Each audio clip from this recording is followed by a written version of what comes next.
world market systems alien to that in order to survive. Although many of these communities have for generations lived in northern Thailand's mountainous areas, they are still not considered Thai nationals. Therefore, many of them don't have Thai citizenship necessary for receiving government social benefits. This situation overall is having a profound impact on their ways of life, making their future uncertain. But for the most part, villagers can no longer live in their traditional manners. Most either work on their own tea and coffee monocrop farms or for hard labor for the Royal Thai Forest Department. Versus living traditionally out from the surrounding land, villagers now generate funds for life necessities as well as, unlike other modern rural communities, the perceived material needs offered by Western-style consumerism, such as processed foods, electronics, motor vehicles. Many villagers now live and work in the lowland cities as well, which creates a particular set of issues both outside and inside the village. In the village, alcohol and meth addictions are an ever-growing sociological byproduct of this brave new world that coexists with those villagers who are still attempting to live a quiet village life and are struggling to maintain the norms and values associated with their traditional cultures. You can observe this in these villages. This is transpiring while village community members dressed in traditional clothing mixed with younger generations wearing colored hair, t-shirts, and name brand shoes. Later I'm going to take you through the voices and show you photo by photo what this looks like. And the villagers are going to carry you through that journey. What I observed in my research is that the villagers appeared to be in shock, desperately trying to maintain their traditions while adapting to the encroachment of a modern world lifestyle that is pulling them in, particularly the youth, one television program at a time. For many villagers, it's as though they're simultaneously living fundamentally different ways of life. In some villages, now literally both open cooking fires and glowing television sets comprise standard furnishings and bamboo huts where families eat meals still containing food collected from the nearby forest. Sometimes a baby's cries meld with the thumping of a karaoke machine now, a result of electricity having been installed in the village. Shiny new motorbikes are parked next to the satellite dishes, pointing towards the sky, plugging villagers into what some of them call the outside world. With the new roads, used largely for transporting cash crops, now even traffic jams are sometimes an issue in some of these villages. Many villagers, much like in what people may call more civilized cultures, want to keep up with their modernizing neighbors, but don't really know how to cope with their rapidly changing environment. The younger generations are looking to the outside world for examples of how to survive in a modern society. The middle-aged villagers want to preserve their culture, for which they feel responsible. However, while their children know the cultural traditions, they're also being drawn towards the conveniences of an enticing modern world. Most of the elders can't identify with any of this. It is also necessary to illustrate the more positive human rights elements related with modern development, what it's generating, and what it can bring to communities. This includes healthcare, education, ecotourism-related supplemental income, advanced farming techniques and equipment that can produce more and better crops, and the modernization of homes that can make life easier and more physically comfortable. Through it all, they're all responding to the same global market phenomenon.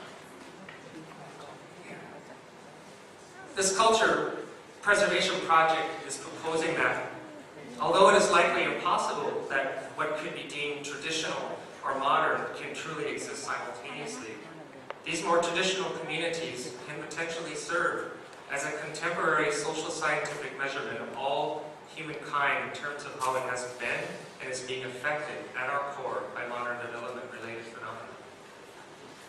This includes how physical environment-related changes alter relationships amongst ourselves and with our natural environment. This project is about posing questions. It's about formulating theories, and it's about offering suggestions.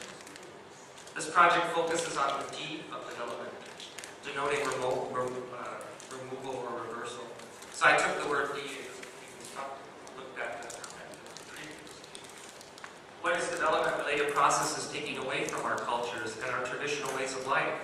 What are the societal replacements? And what are the short and potential long-term impacts? What does this mean for all of us? And what can possibly be done, particularly in the early stages of community development planning, to mitigate socially detrimental phenomena?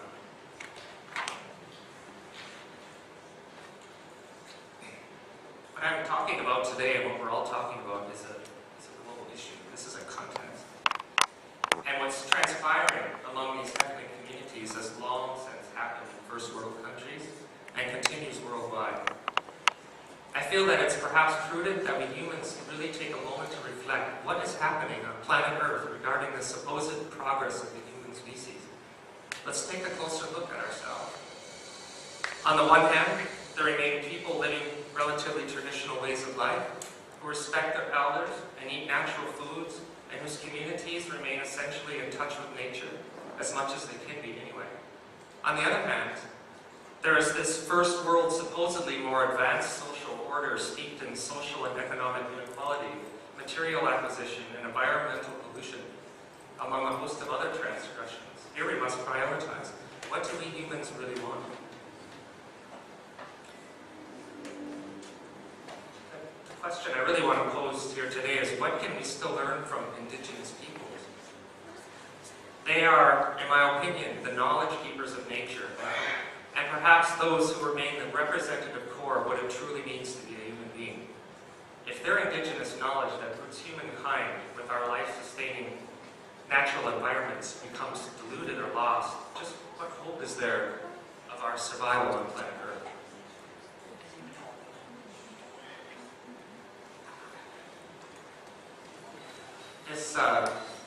This book, it has a life of its own, is in different sections. I don't have time today to take you through the first section, which is essentially a memoir. And as I was jumping on a motorbike and going into when I started to fall in love with Thailand, which is Thailand is rural. It's the rural life. My opinion is, it's not so much all this urban madness is not how I perceive real Thailand. When I'm in the rural culture and the rural knowledge and the way to being integrated in with their natural environment, that feeling, that's real Thailand. So what I was doing as I was watching Chiang Mai transform and trying to make sense of it, I was out searching for waterfalls mostly, and during that time I came across a white Korean village, and it was 1 hour from Chiang Mai, so I went from a traffic jam in Chiang Mai to a Korean village. There was no electricity there. I mean, they had solar power, but that's what kind of gave me this idea. In 1 hour period of time, we go from one paradigm to another paradigm. So that just gave me an idea that in these communities there's a spectrum of human experience that we can still observe. So, of course, as a Westerner, as they call it here, coming from the United States, and only exposure I had to anything like this was watching National Geographic when I was a kid. So and of course that was a romanticized way of that way of life. So when I first went into these villages, I was just gaining exposure. So the first part of this book will take you through my personal experience through that. But what I did was this project covers about 9 villages, mostly in northern Thailand. And each village that I was going into gave me the jungle with the children to get the medicine. There's no younger generations are stepping up to take his place. So his social insurance policy, what I call, is what he's doing is teaching the teenagers, and then he had the teenagers teach the younger ones on that day. But I've since learned that book that they're putting together is blown away with it. And I also saw different I was going to take you through this step by step, but you know, hanging out with them and listening to them. At this time, they were having a pretty heated discussion around the fire. The things that they used to do to this toad was hopping by and stuck it with a piece of bamboo and fried it up. But these are, the reason why I'm sharing this is because these are pivotal moments where all I can do is observe. This was a moment when I finally got into this village where I started seeing as though these people are an extension of the earth. So when I go into the city and I see the skyscrapers and concrete buildings, to me as a physical manifestation, it would be new to me. I mean, I had no idea at the time where the water comes from. It amazed me that not only were they just burying themselves to each other in the village, which gave me concepts of community and how tight-knit they live together and how they must in order to survive. But that water just flows from the mountain. And then after a while, when I went into some other villages, then I started to see things a bit differently. I started learning about their struggles. I started seeing that they live on nothing. And I learned about this, for instance, this village area. I mean, I have to be careful about some of the things that I share today, but in this particular village, these people were hassled out by military on multiple occasions. Human rights abuses happened to them over and over again. I started seeing the influences, outside influences of Christian missionaries, of NGOs, different outside influences that were affecting their ways of life. And after a period of time when my worldview and my mindset had finally become shattered, I was, in a sense, a broken person as myself, because everything that I perceived that I was programmed in the West to as a positive thing, I didn't understand anymore. So now I had to create a new world reality. And I allowed my experiences to do that, and I was fortunate enough to have the opportunity to have some exposure to the indigenous peoples of this part of the world, reprogramming, I think, to become a better human being. They're beautiful. And I also learned about cash crop systems. This book will teach you about cash crop systems and global market economies and how they work so hard for such little money, oftentimes for education. I started seeing how they live alone, but yet they also live together. And in the end, when I finally learned about their family and received the love and energy, I haven't read the voices yet. May I read one voice? This man said to me, "The Karen are people of peace and mercy. We welcome everybody and we will take care of them. Guests being in our village is very important to us. We must protect and share Karen culture with other nations. Karen is in its own world nation. We have a life, we have a culture, we have traditions. We have many good things that other nations can learn from." May I read one voice? Do I have time to read one voice? So what I did with this project was I interviewed villagers from 14 to 84 years old in 3 different ethnicities, Lahu, Karen, and Hmong, and all in various stages of development. And this man's name is Jasu Jamu. He's 66 years old, and the name of his voice is When I Moved Here. When I moved here nearly 40 years ago, only a narrow pathway carving through the jungle allowed us contact with the outside world. There was no electricity.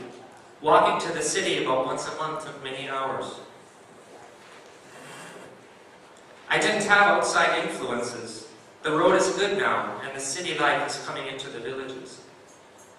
Villages are copying behavior from the outside, especially the teenagers. To be lahu means to collect your own food and respect the elders by giving them the first fruit. We used to do both. This would make the spirit of everyone come back into harmony. Everything has changed, he says. It's not good. We want to preserve the culture. We are contributing to the changing of the culture. I wish the real sense of community through the cultural traditions would return. I know that we need to preserve the culture. However, I don't know exactly how to do it. All I can do is manage my time while teaching. The first thing I teach the children is how to play the flute. While I am still alive, I will reinstall and preserve the culture. If nobody preserves the culture, everything will be gone someday. If nobody helps, it will be gone. If we don't teach well enough, technology might become villagers' gods. I remember the community relationship building activities, especially during the New Year's celebration when we would play courting games and dance together. Sometimes 30 people would be playing a song together. Now there are very few regular activities in the village for preserving the culture. People dance and wear the traditional clothing on the outside because of what they believe on the inside. They treat each other with respect because of what they believe. Now many villagers wear non-Lahu costumes. A problem is that villagers are marrying people from outside the village and staying in the city to work and live. When villagers move to the city, they lose touch with the feeling of being Lahu and don't believe anymore, enough to do the cultural activities from their heart. Now it seems like some people want to dance and some don't because they have a motorcycle, a TV. They have many things and do whatever they want. I know that modernization is having an influence. My daughter also has electricity in her home, a cellular phone, motorbike, and color television. Before there was television here, we would visit and talk together. Now these relationships have been erased. You can get an education in the city. However, when you stay here in the village, it should be a Lahu life. Don't bring city life to the village.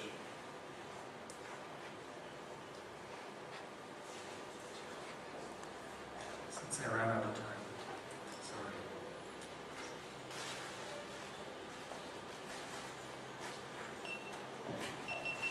I think this place is really,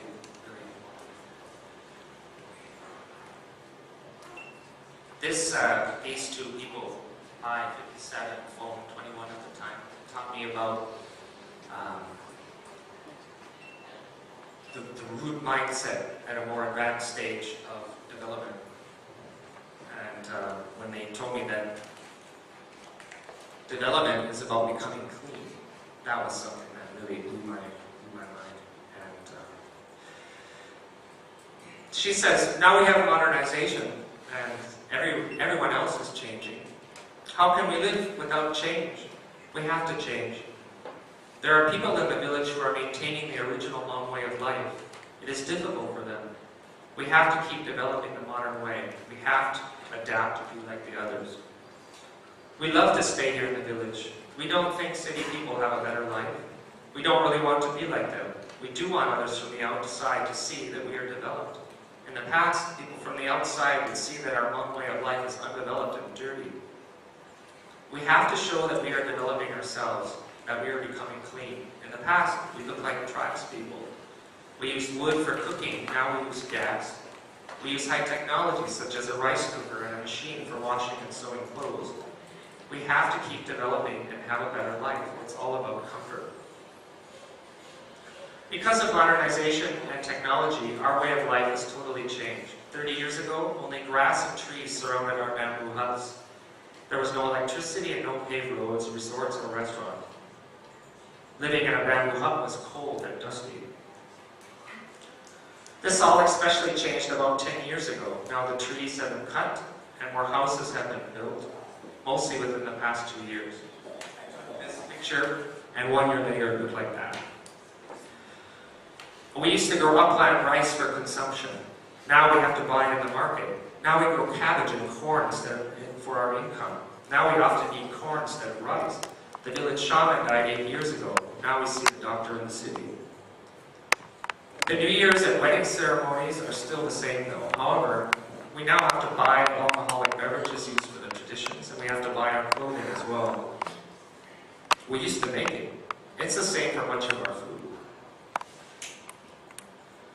In the past, there was more safety in the village as well. We didn't lock the doors of our homes. Now we have a refrigerator, a DVD player, and a TV. We need to lock the doors because we don't know who will steal our things. Safety first. We go to school and learn to speak Thai, but we speak Hmong with each other at home. If and when the older generations die, the new generations will continue our culture. Even if Hmong people live in the city, even if they don't know the Hmong language, they can still preserve the culture. We can have development and culture preservation at the same time. We maintain our traditional culture. The Hmong dress shows that we are Hmong. We still do things like make rice cakes. We still make handicrafts and embroider to show that this is a Hmong village. The Hmong's way of thinking has totally changed. The picture that we can remember of the past is not like this way of life. The older generations have a different picture than the newer generations of what is really Hmong. In the past, the concrete house would not be Hmong. She's correct. But now, because of modernization, it is Hmong. Now we need to make money to build the concrete houses, to replace the bamboo huts, to show that we are clean. We want to develop ourselves. As far as seeing many tourists here, having a tar road and traffic in the village, many of us love that people come to this village. The more people, the more fun. We like the present time. She was being very sarcastic when she was telling me. In the past, there wasn't a good road. We had to walk to the farm. Now we use the car for work and easily travel to another village. If we think like a traditional Hmong, everything about our way of life has totally changed. However, for a modernized Hmong, our current way of life is just normal. If in our minds we can see that nothing has changed, nothing has happened to us, then we can just enjoy our life. If someone were to come here with a magic wand and bring us back 30 years to the original Hmong way of life, we wouldn't want that. We don't like the past. We love this kind of environment. We don't have to live a hard life anymore. Our life is more comfortable. And this is the new Hmong. Thank you.